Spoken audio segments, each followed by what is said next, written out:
Olá, tudo bem com você? O meu nome é Thiago Navarro e eu quero que você fique comigo nesse vídeo porque eu tenho muita coisa para te contar e a gente vai trocar muita ideia. Bora lá!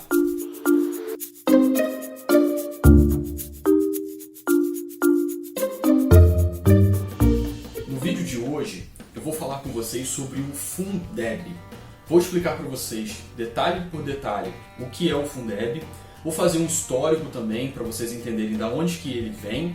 E no final do vídeo a gente vai ver sobre o Fundeb aqui na nossa cidade, em Campos. Então acompanhe o vídeo até o final para que você fique por dentro dessas informações tão importantes para a educação do município. Mas antes de seguir, eu quero te pedir para assinar o meu canal. Valeu? Fundeb. Essa palavrinha significa Fundo de Manutenção e Desenvolvimento da Educação Básica.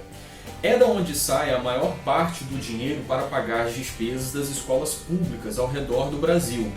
Isso inclui a educação infantil, o ensino fundamental, o ensino médio e também a educação para jovens e adultos. Quando eu digo a maior parte, existem estudos que mostram em alguns lugares que o Fundeb chega a custear 80% de tudo que é gasto na educação pública. Então percebam como a gente está falando de uma fonte de dinheiro para a educação de extrema relevância. Agora falando um pouco mais tecnicamente, porque a gente vai precisar disso lá no final para você entender de onde que sai esse dinheiro e como ele é distribuído, eu vou explicar para vocês como ele funciona na prática.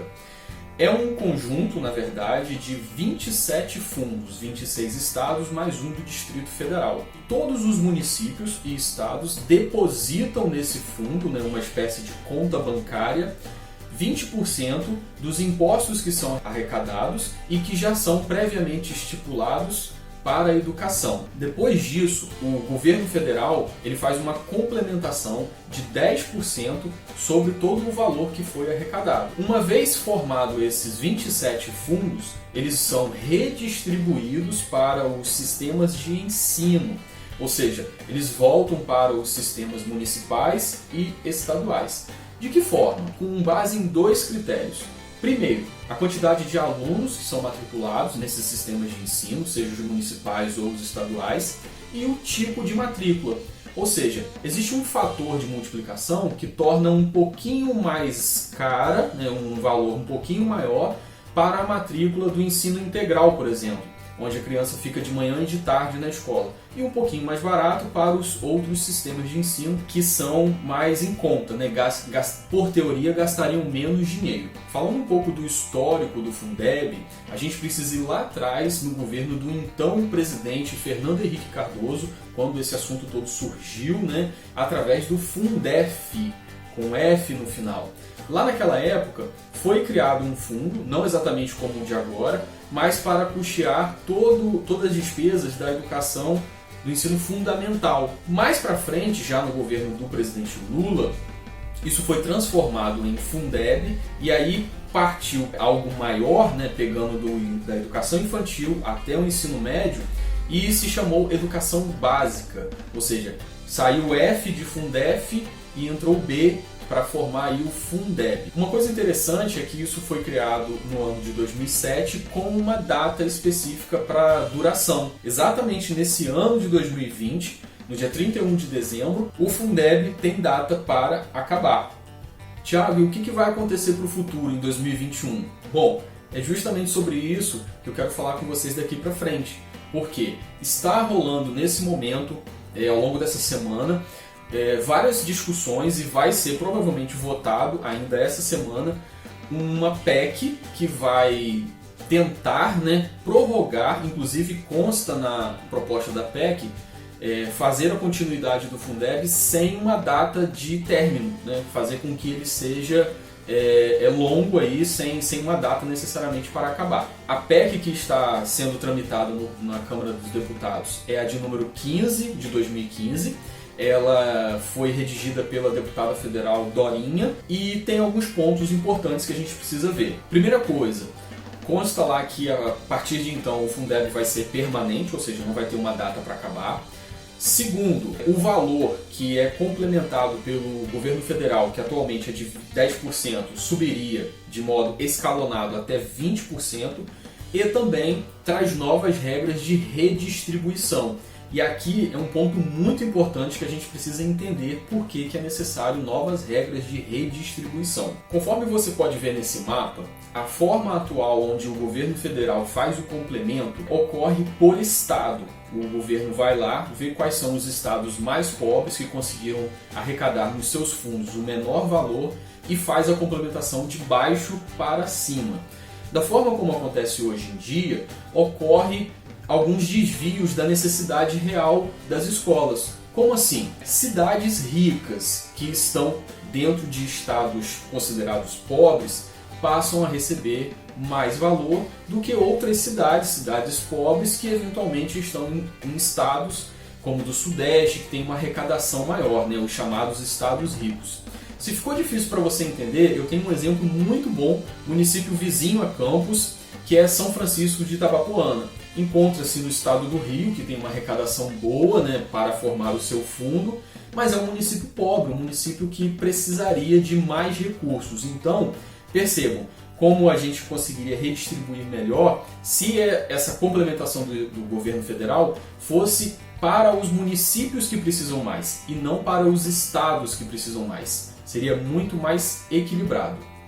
O outro salto de qualidade que o novo Fundeb deve contemplar para 2021 em diante é a questão da redistribuição dos estados.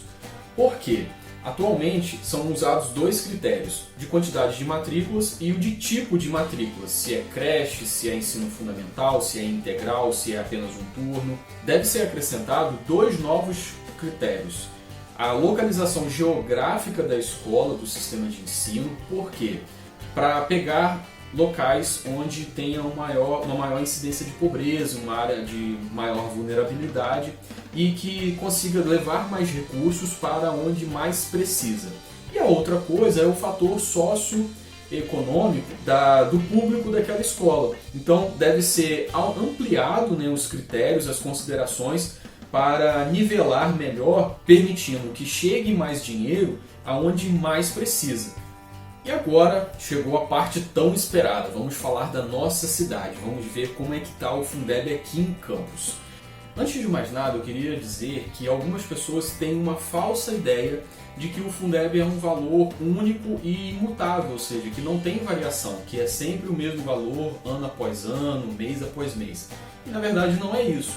Por quê? Lembra lá no início que eu falei que para formar os fundos é arrecadado 20% de determinados impostos já estabelecidos? Se tiver variação sobre a arrecadação desses impostos, automaticamente tem variação no Fundeb. Por incrível que pareça, quando a gente olha o primeiro semestre de 2019 e o primeiro semestre de 2020, a nossa cidade de Campos não mudou muito, inclusive dentro da pandemia.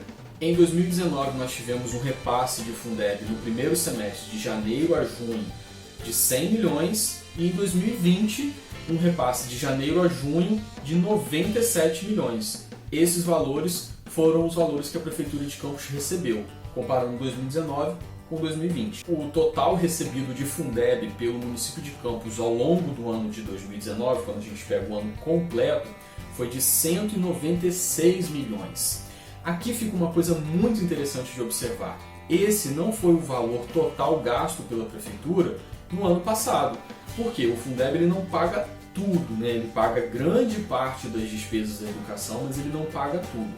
Quando a gente vai lá no site da Prefeitura, no portal da transparência, para identificar o valor total gasto na educação do município, a gente encontra esse valor aqui, ó, 309 milhões foram gastos na educação de Campos em 2019.